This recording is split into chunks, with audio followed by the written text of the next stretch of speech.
Did you feel better having a drink in your hand? Just one less hand to worry about. And I think Floating it's- about and we can wear. It's like a little thing that you can play with as well. I'd be like, Yeah, sips exactly. constantly. and I'd be like, I just put like 20 sips of this in the last minute. Welcome back to the Real and Raw podcast, a place with no bullshit, real life self-help talk for young and millennial men. I'm your host Kyle. This is my co-host Paul. Hello. So today, we're going to be talking about the topic socializing without the influence of alcohol. Yep. Scary thing for most people. It is a scary thing. And we have been experimenting because this is what we do. We put ourselves in the hot seat so you don't have to. No, you still should. That's you still should. Well, we put ourselves in the hot seat, so when you get in the hot seat, Yeah. it's not as hot. Yeah. I like that. Thank I you. like that. So we went out last night as a bit of an experiment, Mm-hmm. just to see. Well, it's officially my second night going out without drinking and socializing. Your first proper night out. First night out ever, because it wasn't like it was an entire night out. We're talking 3 a.m. Yeah. clubs, everything like you would do in a normal night out, except not a single drop of alcohol. Yeah. And yeah, that was my first experience ever. So it was very interesting. Right. So first, I'm going to start with a question. Yeah. Again, as usual, we'll answer this one at the end. Gonna let it marinate for a little bit. Yeah. Do you think a night out can be as enjoyable without the influence of alcohol? That's an interesting question. Mm-hmm. That's where you got time to let it marinate and think of your answer. So, Okay. first we should explain why this topic, why is it important? Well, this topic is important because alcohol is basically poison to your system. Yeah, it's literally poison. It literally is poison. Like you said this morning, they literally have a catchphrase for it, which is pick your poison. Pick your poison. You go to a bar. What's your poison? Exactly. And Kind of like rubbing salt in the wounds, really, isn't it? yeah, exactly. And even when you have like even when you have a bruise or whatever else, they put alcohol in it to kill like the infection. Ethanol, yeah, it's a form of alcohol, isn't it? They use it for killing germs on cuts and shit like that. So just imagine you putting Yeah. loads of that in your system. It is literally poison. It's crazy. It is crazy. And we've drank pretty much all our lives when we went out. To And ridiculous states as well. ridiculous states. Continuously over, for example, the space of a week. It was like in Dubai every night. It was every night in Bulgaria. It was the 2 nights in Sofia, Yeah. in Spain, every night. You know what I'm saying? So it's an extremely important topic because clarity of thought and clarity of mind is everything. Yeah. That is your superpower, to be able to think clearly at all times. And what alcohol does is it distorts your thinking, and it has horrible side effects that we can't even start to explain to you. You can be productive. Some people can, but your productivity is going to be way less if you consume alcohol, especially regularly. Yeah. If you go out every weekend, there's no way that you're working at an optimal productive level until at least midweek. Yeah. And you've got to think about it like this as well. You've went into the topic of alcohol a little bit on our last one with the Andrew Uberman Yeah, thing. yeah. So I do recommend you guys to watch that because I don't want us to sort of make it the main topic, but you just need to know that there is I think there's the only one positive of alcohol when you go out is you're more sociable. You're easily more sociable. However, everything else are massive negatives And this is what we've been trying to experiment, figure out, work out. And it's, if you can go on a night out and enjoy it just as much, or still have that sort of same mindset as you can when you drink alcohol, why would you not do it? Because you can not feel like shit the next day, not spend the entire day in bed, be productive throughout the week, Not poison yourself. not poison yourself, think clearly and make better decisions on the night out, because a lot of people make bad decisions. If you can do that and still enjoy the night out. I remember there's long-term effects as well. Oh, So it's not sure. only like just, you got a hangover, you need a couple of days to recover. If you drink alcohol regularly, there's long-term side effects that you may never be able to fully heal from. Yeah. So don't forget that part as well. And I think, like Paul touched on, we aren't really going to cover the science-backed effects of alcohol. That's not where we're not preaching that stuff. Andrew Huberman has done an excellent thing in it, like we've said. So if you want to watch that, you can cover it all there, the effects. What we want to discuss is socializing without the influence of alcohol. Can it be done? Does it work? So I've got a question, which is, how did you find last night going out without drinking? Okay, first of all, straight off the bat, I found it way less anxiety provoking as I thought it would be. The build up there wasn't so much of a build up. So I think approaching a night out with no intention of drinking whatsoever already gives you like a certain level of power over it. If you're planning on enjoying your night out, if you're planning on going a night out without drinking, and you're like, oh, I've got to go on this night out and I'm not drinking because of whatever reason, I can't drink, got to drive, whatever, then you're kind of like on a negative about it already. Do you know what I mean? But for me, for example, this time I was like, I'm going out this weekend, I'm not going to drink, I'm doing this little experiment, and do you know what? I'm going to enjoy myself. I'm going to dance, I'm going to do all this stuff, and I'm going to see how it goes. And going in with that mindset already made it a way more enjoyable night than it would have been with that negative mindset. Yeah, for sure. So I feel like it was, well, put it this way. I woke up in the morning feeling pretty fresh. Yeah. And I feel like I've had a good night. Yeah. So what about you?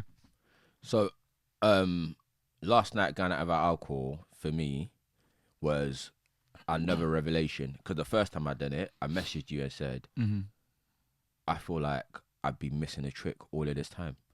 I always felt like I needed alcohol in order to be more social or whatever else. But you can train yourself to be as social as if as when you drink, you know. And again, yesterday we spoke to loads of people.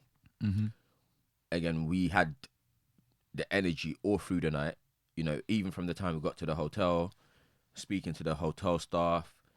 You know, there's a thing that me and Carl say, which is, I mean, we weren't the ones that came up with it, you know, so don't quote me wrong, but we always say, if you don't use it, you lose it.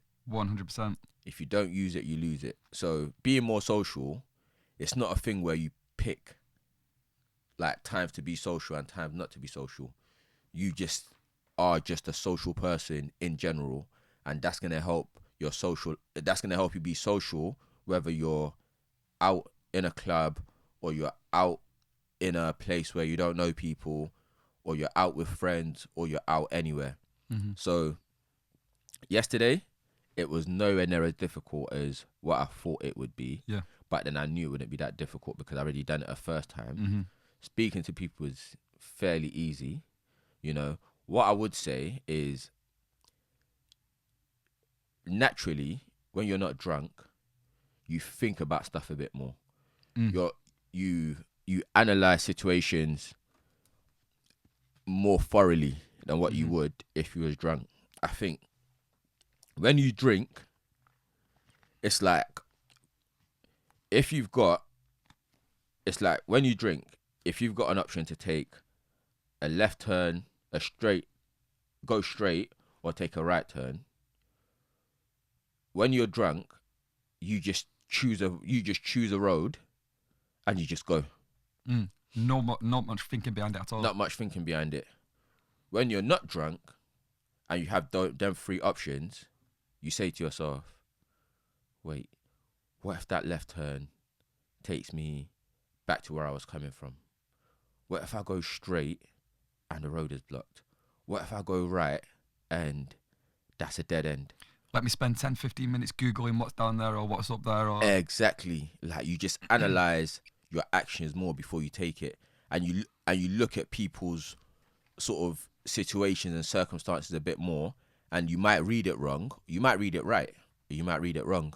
But you're just less willing to take action straight away because you just analyze stuff more. So I'll give you an example. Carl, for example, he told me yesterday, like, there was a certain girl that I wanted to chat to, but like she was with a guy or whatever else. You know, are you right for me to say that? Yeah, I'm not bothered. There was a certain girl that I wanted to chat Real to. and raw. But she was she was with a guy or whatever else. Now, I know from knowing Carl that if he was drunk, he would have just thought, you know what, they look like they friends, because they did look like they were friends. They came in together, but there was no real sexual chemistry there. So he would have just thought, you know what, they're probably friends, and he would have, because she kept on coming close to him as well. Like, she kept on sort of coming in his space. So he would have just thought, well, she keeps coming in my space, let me just talk to her. But I feel like because he wasn't drunk, he kind of analysed it and possibly even over-analysed it, thinking... For sure, over-analysed, for sure. Thinking, oh, well, they might not be like... I think the biggest issue...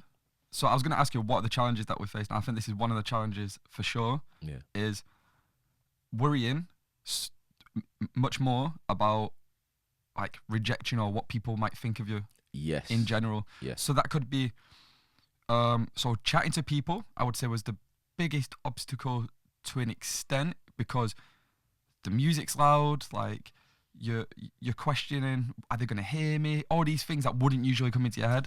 That's true. When you're not drunk. Yeah. When you are drunk. So you're then already making it kind of awkward.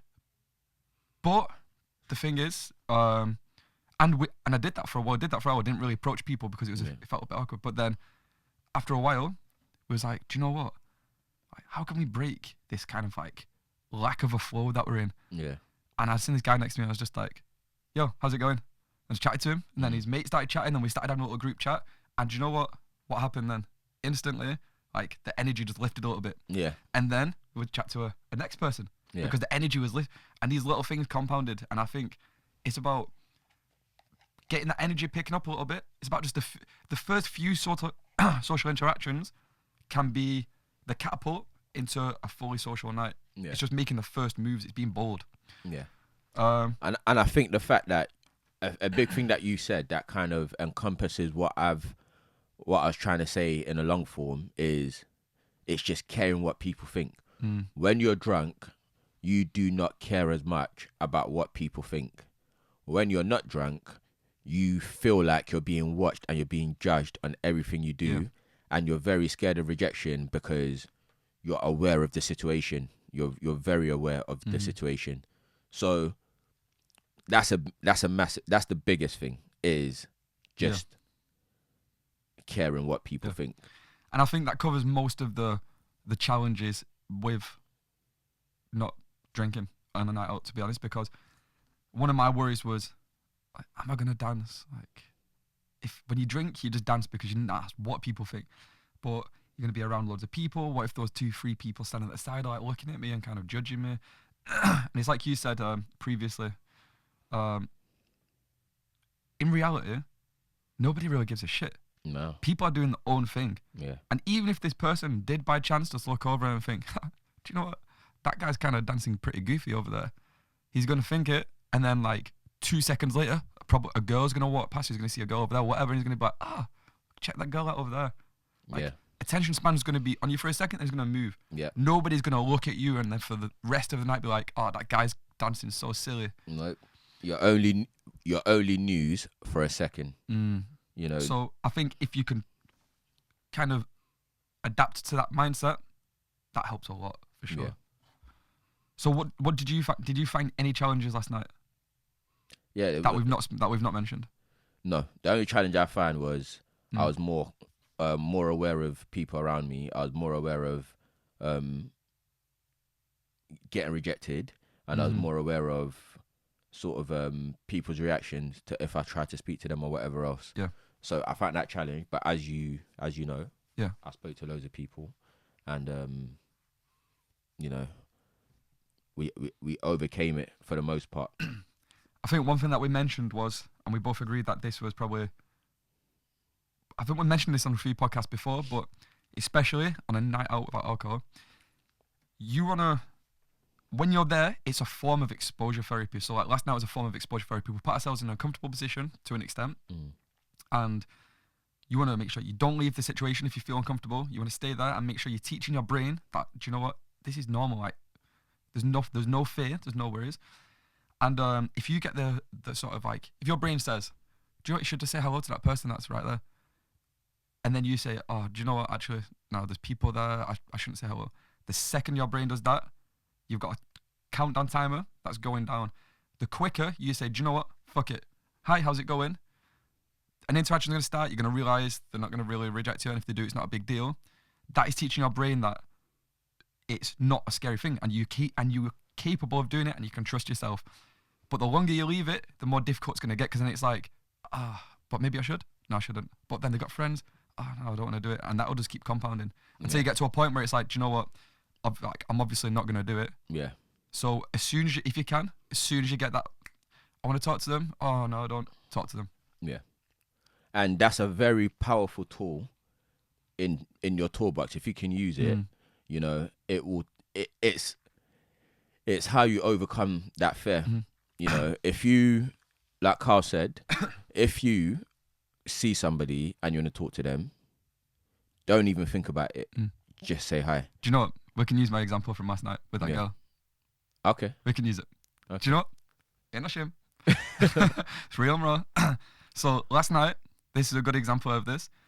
I was like, Paul, I'm struggling to chat to any girls because I'm single in it, so I can do this.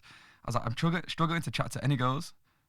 Like, I keep seeing some that I like, but it's like, it's just not there because I've got that lack of a filter's not there, the fear of rejection. Yeah. So I see this girl and I'm like, Paul's like, Kylie, you should just chat to her. And I was like, no. Kylie, you should chat to her. And then at some point, we end up just getting a drink from the bar and she's there. And I left it, and then she started walking off, and I was just like, fuck, this is the opportunity. So I just like chased her down a little bit. I tapped her on the arm. You didn't chase her down. It was that one step. Yeah, she was walking off. I tapped her on the arm, and her mate had like already kind of walked off, didn't realise that I kind of pulled this girl over. And at first, like, if this is her face, I was just like, oh, hi. I was like that, and I was like, okay. And then I was like, do you know whether there's any decent clubs around here? And straight away I thought, like, what a negative thing to say. Why the fuck did I say that? Yeah. And then it was pretty obvious that she couldn't hear me, and she was just like, and then just walked off. But I built up in my head so much that, like, the fear of rejection, stuff like that. And the second I spoke to her and got rejected, it was like, that was literally no big deal whatsoever. Yeah. So again, you know, Carl's quite a humble guy, so that story isn't exactly like that. So when Carl spoke to her, he was already nervous, but I'd kind of like pushed him, encouraged him. I said, look, Carl, that girl, you think she's all right, you should just chat to her. Forget whatever comes from it. So I'd said that to him a few times. So at some point, he was like, okay, I'm just going to do it. So at the point he actually done it, he was already quite nervous about doing it. So when he went to speak to her, she didn't reject him. She just couldn't hear what he said. But he was not able to stay there long enough for him to clarify what he was saying. Because look, it's in a club, it's loud. But if you say something to someone and they don't quite hear you, you repeat yourself. If they still don't hear you, repeat yourself. If they still don't hear, you might pull them to the side to a quiet area. But I feel like because Carl weren't drunk, he didn't want to go through that whole process. So as soon as It was an she didn't hear escape him, situation. yeah, as soon as she didn't hear him twice, he was like, let me just escape this Yeah, rather than for let me sure. fight through this, or not even fight through it, but let me just go through it. Whereby if he had been drinking, he would have stood there as long as it took for her to hear him. You know what I'm saying? So that was more the situation. The girl went after, walked back, kept on looking at Carl, walked back again, kept on looking at him. So she was clearly interested. She didn't hear what he said. But for Carl, that was enough because at least I spoke to her.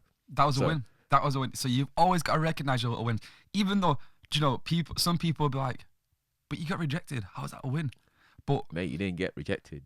Why do you keep saying that? well, when you obviously you didn't pull, you didn't get an outcome that you usually would try and You didn't get the Get outcome out- you get out of wanted, a but you touch and a you go. didn't actually go for it properly. yeah.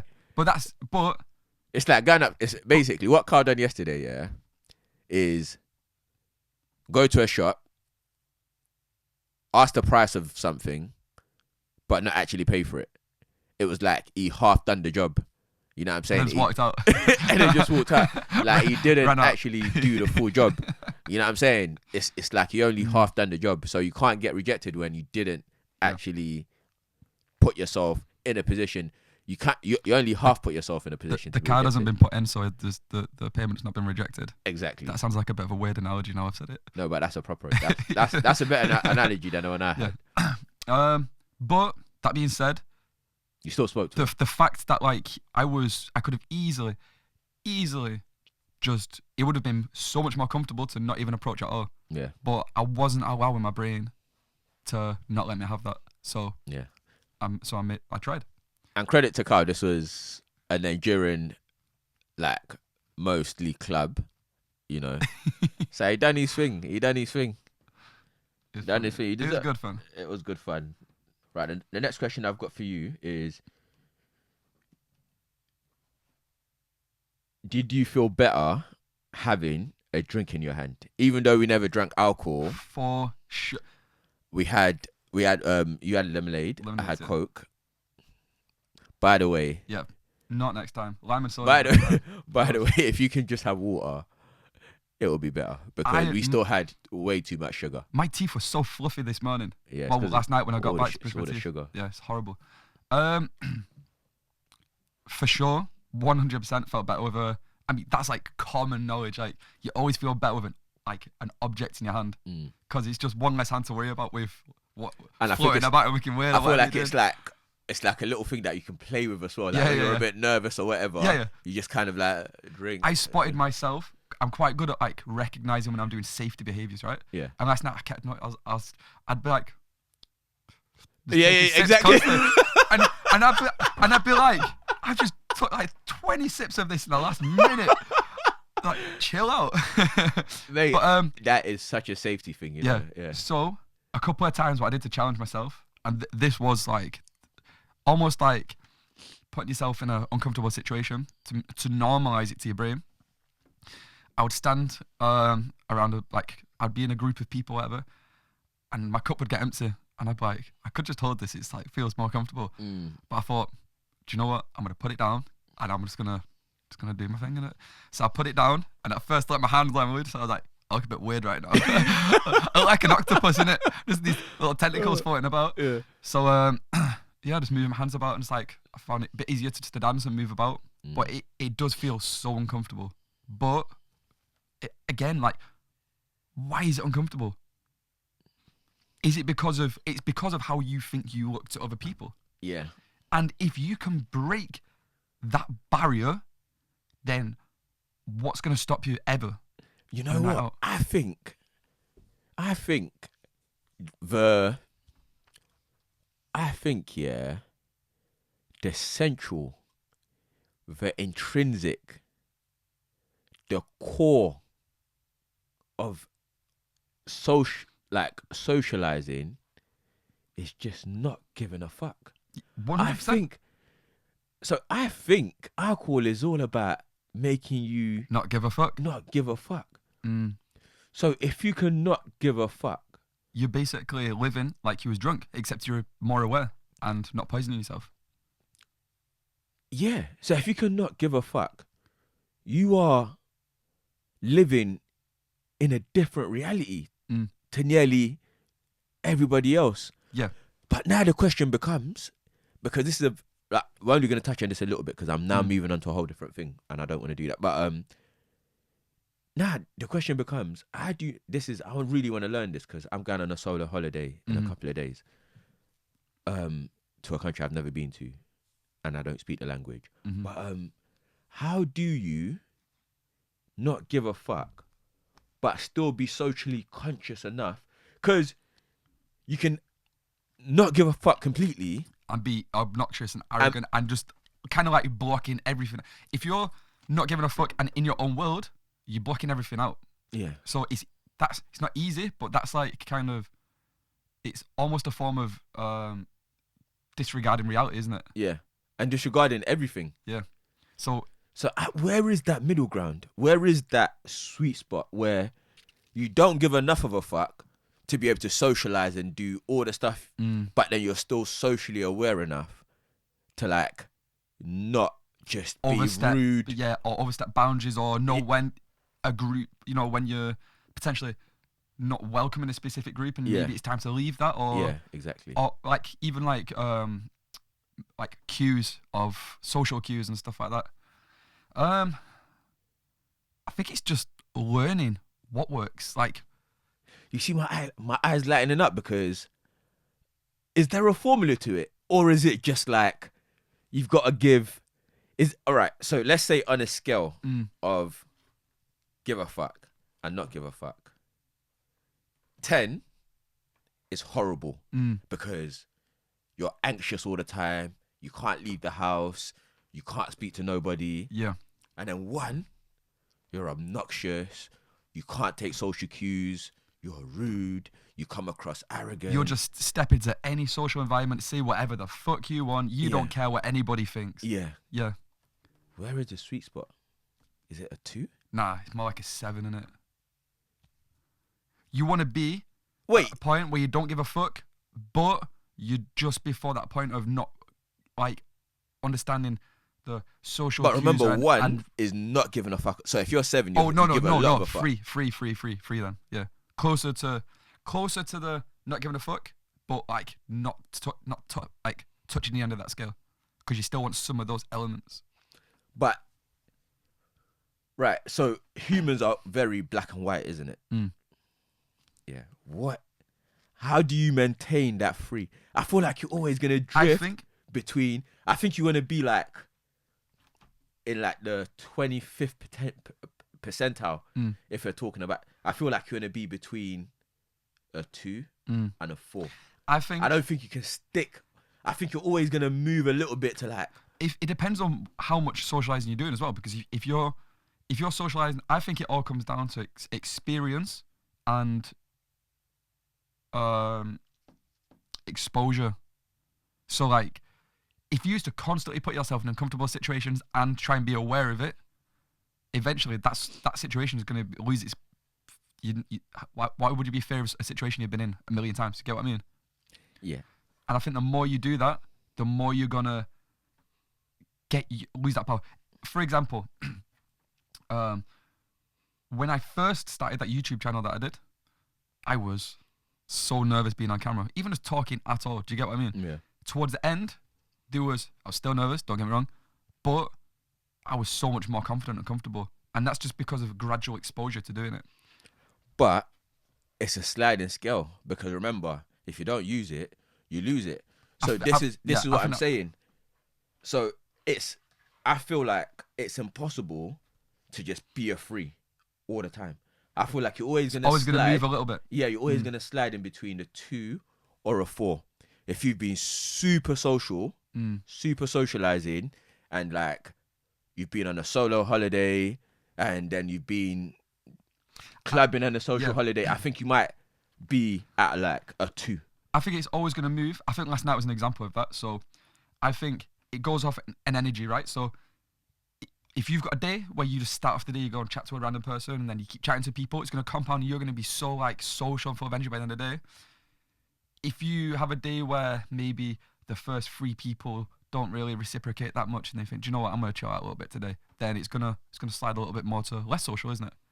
And I think it's about being conscious of how social you've been. Maybe like even recognizing at the start of the day or checking everything out and say like, how social have I been today? Could I be more social? Have I been rejected or knocked down? Has that put me off? So therefore, maybe I've learned that I should be intentionally more social and approach more people, so that I can continue to teach myself today that, you know, there's nothing wrong with being social, even with rejection. So, like, leading on from what you said, I feel like what you want to do is find that sweet spot. So let's say the sweet spot is 3. So Carl said each sweet spot would be like 3. I think you want to always make sure you don't go over 4 and I'd say below 2.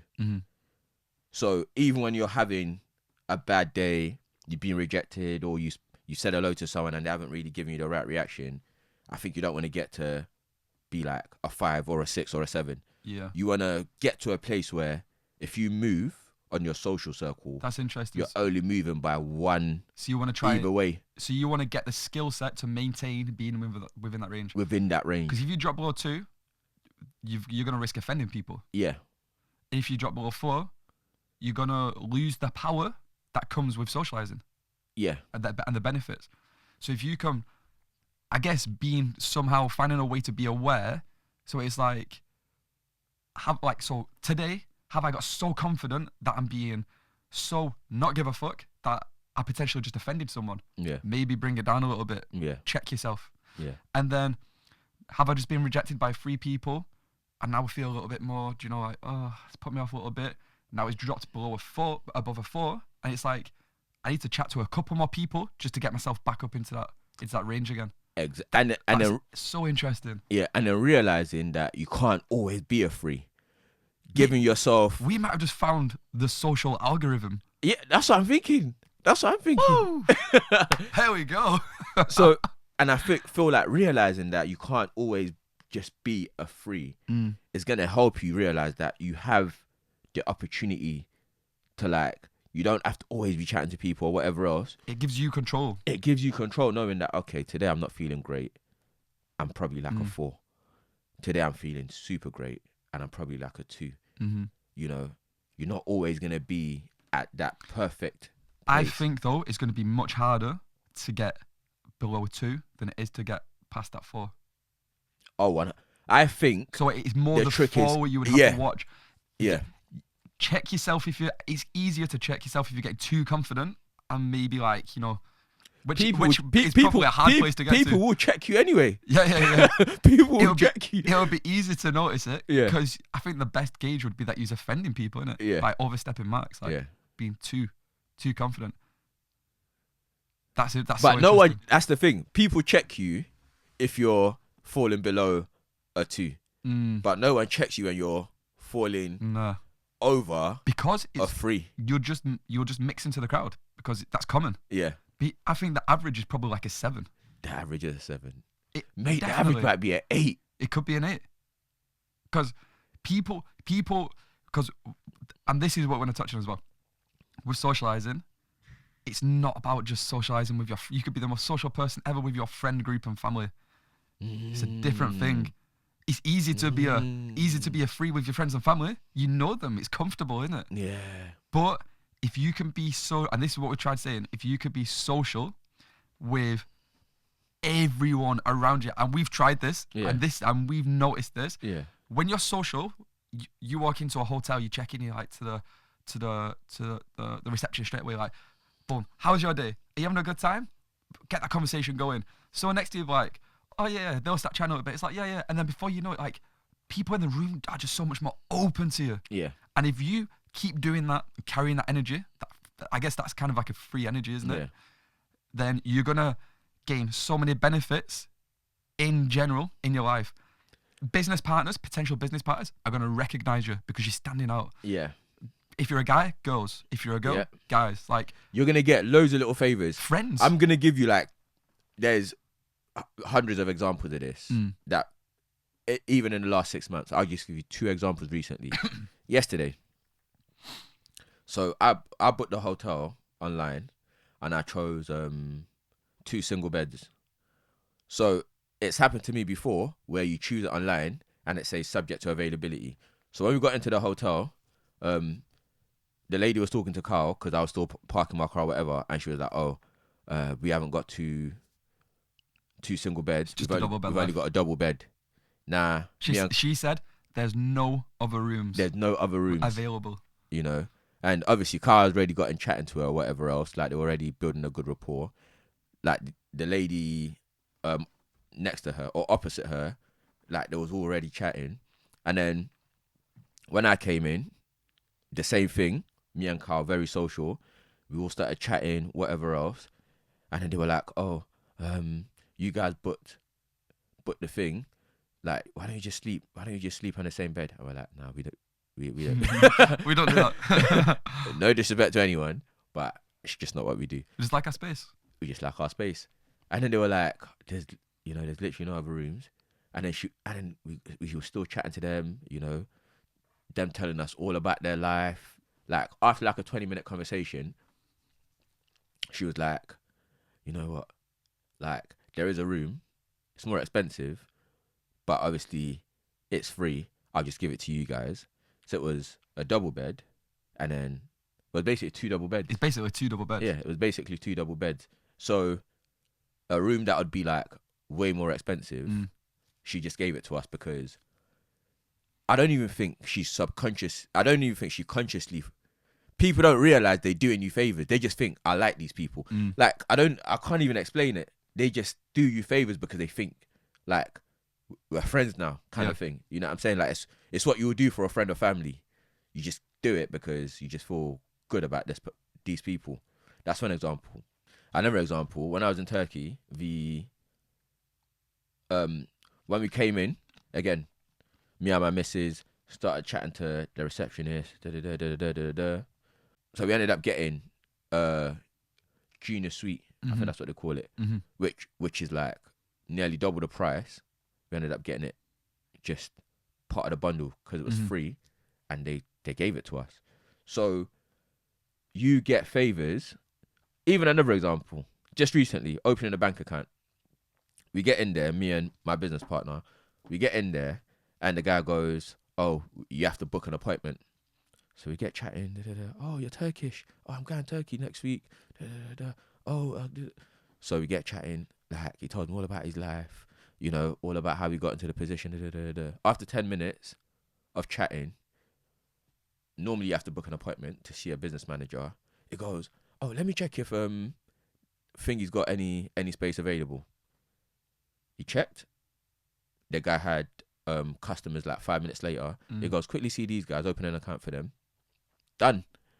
You get so many benefits. And this is just like that's just a tip of the iceberg. That's a tip. That is a tip of the iceberg. Imagine doing this. Imagine practicing, and this is why we think it's so important. Imagine practicing socializing as a daily life. Everywhere you go, you are just going to be receiving so much, like, not even just like things, but you're just going to get so much back from the world. Yeah. By being, and it's going to make you, even regardless of what you get coming in, it's going to make you feel better as a person. Yeah. So just to end it, I cannot leave without giving someone this gem to go away with. Go on, I like this. Guys, life is a mirror. Whatever you are, it what reflects back to you. Life is a mirror. Whatever you are is what reflects back to you. If you're a depressed person, you're likely going to get reciprocate with depressed people. That is what is going to reflect back to you. If you're a happy-go-lucky, social person, your world is going to be that. If you're a 1 on the social scale, you're gonna get dickheads coming back to you. You're gonna get dickheads getting back to you. So, life is a mirror. Make sure you like the reflection. I like that. Right. I want to get back to that question now. That we asked at the beginning. Can you remember it? Nah. Okay. Do you think a night out can be as enjoyable without the influence of alcohol? Now, we've kind of answered this, but I'm going to be completely honest. We've answered it like kind of loosely, but not directly. Yeah, I'm going to be completely honest. A night out can be as enjoyable without alcohol, but that will be when you are at the peak of your social skills. Yeah. If you're not at the peak of your social skills, alcohol is always going to feel like a better night, because alcohol puts you at your peak of your social skills, because it puts you on that scale of 1 or 2. Yeah. Where if you are if you can be at the peak of your social skills without alcohol, then you're going to be right there. So the answer to that is yes, but you have to be at the peak of your social skills. It's like, in a way, it's that scale that I was talking about. Being on alcohol puts you into like 2, like a 3-2, sometimes borderline 1. Yeah. If you can do that if you can get to that stage without alcohol, then you're gonna enjoy it just the same. Yeah. Because you're not gonna give a fuck, and you're still gonna do the same stuff, and you're still gonna enjoy it the same. Perfect. Well, that seems like it was I think I've learned a lot from this episode. I've learned so much from this episode. Just the last quick one. What was your social score yesterday? My social score. Oh. Based off It was the scores we just gave. Yeah. 1 being not giving a shit, 10 being like a 6, isn't it? No. Last night. Yeah, it's like a Must 6. have been a 4. What for? Maybe 5. I'm gonna go 5. I'm gonna go 5. Okay. Because I know that I could have been so much more social. Yeah. So I'm gonna go 5. But the next time, it's gonna be a 4. And the time after, it's gonna be a 3. Then it's gonna be a 2. Hopefully I never get to a 1. I'm sure people will let me know if I do. Thanks for watching, guys. As always, please like, subscribe, share, especially, because we want to get these messages and these chats across to as many people as possible. Yes. Enjoy your weekend. If you're going out, maybe give it a go. Don't have any alcohol. See how you feel. Excellent. Thanks for watching, guys. Thank you.